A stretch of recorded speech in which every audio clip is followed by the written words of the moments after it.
আমেরিকার টানা হামলা ও ক্রমাগত হুমকিতে কোণঠাসা হয়ে পড়েছে ভেনেজুয়েলা। আর তাই নিজেদের প্রমাণ করতে দেশটি ক্যারিবিয়ান দ্বীপ লাওরচিলায় শুরু করেছে সবচাইতে বড় সামরিক মহড়া।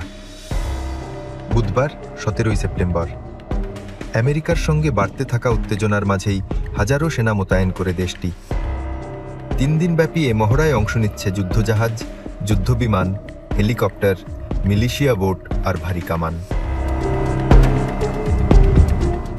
আগুনঝরা গোলাবর্ষণে আধুনিক প্রযুক্তির অ্যান্টি এয়ারক্রাফট মিসাইল ও ভারী কামানের দিনব্যাপী গর্জন ছিল চোখে পড়ার মতো।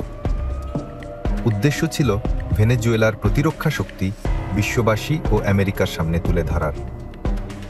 যদিও সকল ক্ষমতার দিক থেকে ভেনেজুয়েলা এখনও আমেরিকা থেকে আছে অনেক অনেক পিছিয়ে, তবুও সার্বভৌমত্ব রক্ষার্থে কঠিন এক বার্তা দেওয়ার চেষ্টায় যেন মরিয়া ভেনেজুয়েলা। রয়টার্স সহ বেশ কিছু সংবাদ মাধ্যমে প্রকাশ করা হয় দেশটির সামরিক মহড়ার বিশেষ এই ফুটেজ।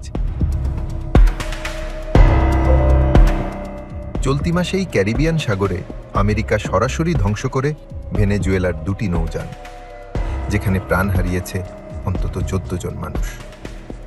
মাদক পরিবহনের অভিযোগে আমেরিকা এই সকল হামলা পরিচালনা করে এবং ভবিষ্যৎ পরিণতি নিয়ে সতর্ক করা হয় দেশটিকে।